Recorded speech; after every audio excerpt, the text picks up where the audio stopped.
एक बार फिर से प्रकाशित वाक्य की पुस्तक के अध्ययन में आपका स्वागत है।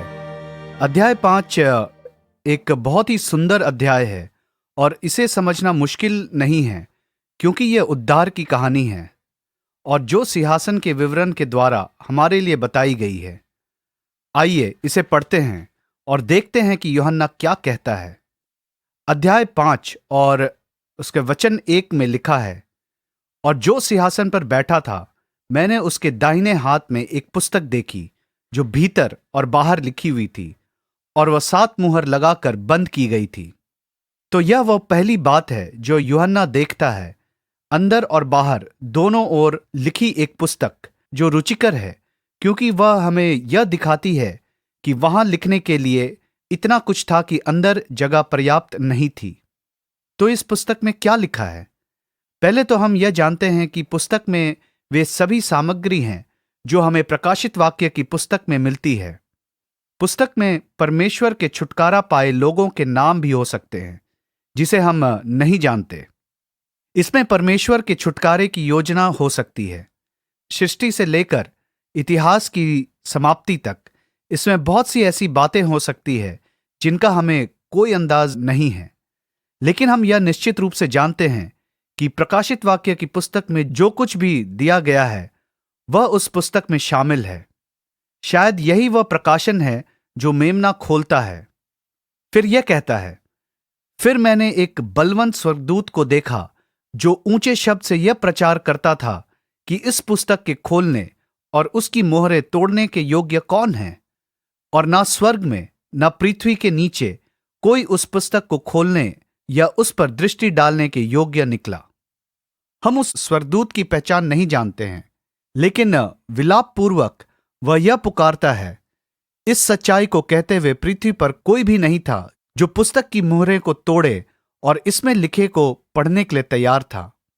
परंतु जब हमारे पास प्रकाशन है कि कोई है जो योग्य है, और वह व्यक्ति जो योग्य है वो प्रभु यीशु मसीह है। इस पर उन प्राचीनों में से एक ने मुझसे कहा कि मत रो, देख यहूदा के गोत्र का वह सिंह जो दाऊद का मूल है उस पुस्तक को खोलने और उसकी 7 मोहरें तोड़ने के लिए जयवंत हुआ है।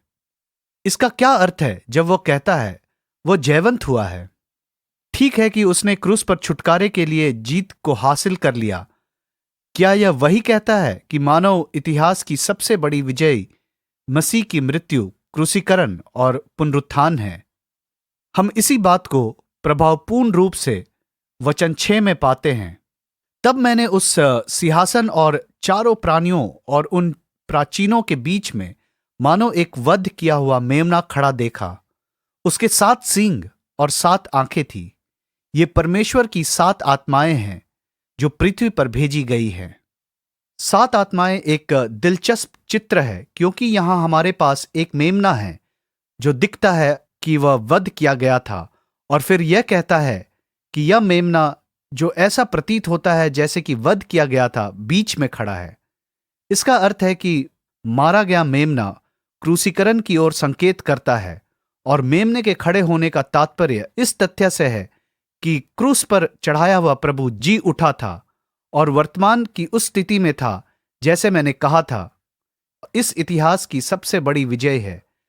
कोई भी छुटकारे का वायदा कर सकता है, लेकिन छुटकारे का यह वायदा तब तक अर्थपूर्ण नहीं है जब तक कि यह मृत्यु के बाद के जीवन से प्रमाणित ना हो जाए। यही प्रभु यीशु मसीह में छुटकारे का मूल्य और उसकी विशिष्टता है। यीशु न केवल क्रूस पर मरा और यह पुकारते हुए चिल्लाया कि पूरा हुआ, लेकिन तीसरे दिन अपने वायदे के अनुसार वह मरे हुओं में से जी उठा। और क्योंकि वह मरे हुए में से जी उठा है, हम जानते हैं कि हर एक बात जो उसने कही थी और वह सब कुछ जो बाइबल में कहा गया है वह सही है। छुटकारे की परमेश्वर की योजना युग के अंत तक यथार्थ, पूर्ण और समाप्त हो जाएगी। वचन 7 कहता है, उसने आकर उसके दाहिने हाथ में जो सिंहासन पर बैठा था वह पुस्तक ले ली। जब उसने वह पुस्तक ले ली तो वे चारों प्राणी और 24 प्राचीन उस मेमने के सामने गिर पड़े, और हर एक के हाथ में वीणा और धूप से भरे हुए सोने के कटोरे थे। ये तो पवित्र लोगों की प्रार्थनाएं हैं। विजय और आनंद की यह बहुत ही सुंदर चित्रण है जब मेमना पुस्तक को लेता है और सुनहरा कटोरा धूप से भरा हुआ है। हम सभी के लिए क्या ही आश्वासन है कि हमारी प्रार्थना कभी भी बेकार नहीं जाती है। धूप से भरे सुनहरी कटोरे का यह चित्रण शहीदों और सताए गए लोगों जैसे अंतिपास और अन्य आरंभिक कलीसिया के लोग जिन्होंने सुसमाचार के लिए अपने जीवन को बलिदान कर दिया, उनकी ओर से संतों की प्रार्थना को दर्शाता है। कलीसिया का यह दायित्व है कि वह संतों और मसीह में हमारे भाइयों और बहनों के लिए जो सताए हुए हैं प्रार्थना करें। वह प्रार्थनाएं जो हम करते हैं वे विभिन्न तरीकों से गलत हो सकती है, लेकिन वे सभी स्वर्ग में एकत्र की जाती है और एक समय पर परिणाम आएगा तो वे प्रार्थनाएं पृथ्वी को प्रभावित करेंगी और असर डालेंगी। इसलिए यह उन सभी लोगों के लिए एक आश्वासन है जो दूसरों की ओर से परमेश्वर की खोज करते हैं और कलीसिया के लिए मध्यस्थता और प्रार्थना करते हैं। यदि आप उनमें से एक हैं तो परमेश्वर आपको आशीष देगा, क्योंकि आपकी प्रार्थना व्यर्थ नहीं जाती है, वे स्वर्ग में एकत्र की जाती है। 24 प्राचीन यह अद्भुत भजन को गा रहे थे। तू इस पुस्तक के लेने और उसकी मुहरें खोलने के योग्य है, क्योंकि तूने वध होकर अपने लहू से हर एक कुल और भाषा और लोग और जाति में से परमेश्वर के लिए लोगों को मोल लिया है और उन्हें हमारे परमेश्वर के लिए एक राज्य और याजक बनाया, और वे पृथ्वी पर राज्य करते हैं। वचन 11 में कहता है, जब मैंने देखा तो उस सिंहासन और उन प्राचीनों के चारों ओर बहुत से स्वर्गदूतों का शब्द सुना, जिनकी गिनती लाखों और करोड़ों की थी, और वे ऊंचे शब्द से कहते थे, वध किया हुआ मेमना ही सामर्थ और धन और ज्ञान और शक्ति और आदर और महिमा और स्तुति के योग्य है। यहां पर हमें छुटकारे के परिणामों का एक चित्रण मिलता है, क्योंकि यीशु ने पिता की इच्छा का पालन किया और क्रूस पर हमारे लिए अपने प्राणों को दे दिया। सारी सृष्टि उसके छुटकारे के प्रभाव को महसूस करती है। आज हमारे लिए इसका क्या अर्थ है? अगर आप परमेश्वर की संतान हैं तो परमेश्वर का धन्यवाद हो कि आप छुटकारा पाए लोगों का भाग है। परमेश्वर का धन्यवाद हो कि आपका नाम मेमने की पुस्तक में लिखा है।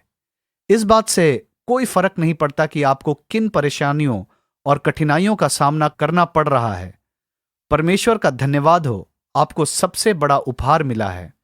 यीशु आपको आपके छुटकारे को मोल लेने के लिए मर गया। आपके छुटकारे का इस जीवन में किसी भी चीज से अधिक मूल्य है, और संघर्ष, प्रलोभन और दबाव जो हमारे मार्ग में आते हैं हम सामना कर सकते हैं, क्योंकि हम परमेश्वर से प्यार करते हैं। हम जानते हैं कि हमारे पास यह खजाना हमारे दिलों में जमा है। इसलिए हम पर प्रभु की स्तुति करने का दायित्व है, और हमें उन लोगों के लिए प्रार्थना करना है जो कष्टों में हैं, न केवल अपने जाति में बल्कि अपने आसपास लोगों के लिए जिनके संपर्क में हम आते हैं, जो मसीह के कारण सताए जाते हैं, उनके लिए प्रार्थना करना है।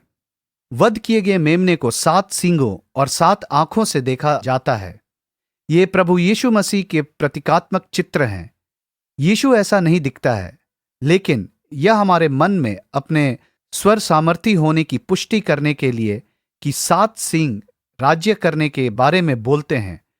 क्रूस परमेश्वर की सामर्थ है जो उद्धार करने और बचाने में सक्षम है, और 7 आंखें परमेश्वर की 7 आत्माओं के समान हैं जो परमेश्वर की स्वर्गीयता के बारे में बताती है। इसलिए ये सभी प्रतीक हैं जो हमारे लिए प्रभु को दर्शाते हैं कि वह कौन है। क्रूसीकरण ही मुख्य कारण था कि आज हम विजयी हैं। न केवल क्रूसीकरण बल्कि जीवित हो उठा प्रभु, वह मेमना जो कि वध किया गया था, जो अब सीधा खड़ा था, वह लेटा हुआ नहीं है, वह खड़ा है, और वह आज हमारे साथ पुनर्जीवन की सामर्थ्य के साथ खड़ा है। कमजोरी और कठिनाई के समय होते हैं जिनके से होकर हम अपने जीवन में गुजरते हैं, लेकिन हम स्वयं को प्रोत्साहित कर सकते हैं कि हमारा नाम मेमने की पुस्तक में लिखा है। हम ईश्वर की स्तुति कर सकते हैं कि हम बच गए हैं। हम उनके लिए प्रार्थना कर सकते हैं जो आवश्यकता में हैं। हम जानते हैं कि सृष्टि और छुटकारे की कहानी और अंत हम सभी जो हैं उसी का भाग है। हम परमेश्वर की छुटकारे की योजना की उस कहानी का हिस्सा हैं। हम जहां भी हैं वहां हम महत्वहीन लग सकते हैं, लेकिन हम परमेश्वर के लिए महत्वपूर्ण हैं। उसने हमें मोल लिया है। हालेलुया! उसके नाम की प्रशंसा करें। पिता, हम आपको उस अनुग्रह के लिए धन्यवाद देते हैं जो हमारे पास वध किए हुए मेमने के द्वारा आता है, जो अभी खड़ा है। हम आपको धन्यवाद करते हैं कि हमारी प्रार्थनाएं व्यर्थ नहीं गई हैं। हम धन्यवाद देते हैं कि जो कुछ आपने हमारे लिए किया है उसके लिए हम अपने हृदय की गहराइयों से आपकी प्रशंसा कर सकते हैं। हम आपकी सामर्थ और अनुग्रह के लिए प्रार्थना करते हैं कि हम अपनी हर परिस्थिति में आपके प्रति वफादार रहें। यीशु के नाम से आमीन। परमेश्वर आपको आशीष दे और आपके साथ रहें, जैसा कि आप उसके जी उठने की सामर्थ में परमेश्वर के साथ चलते हैं।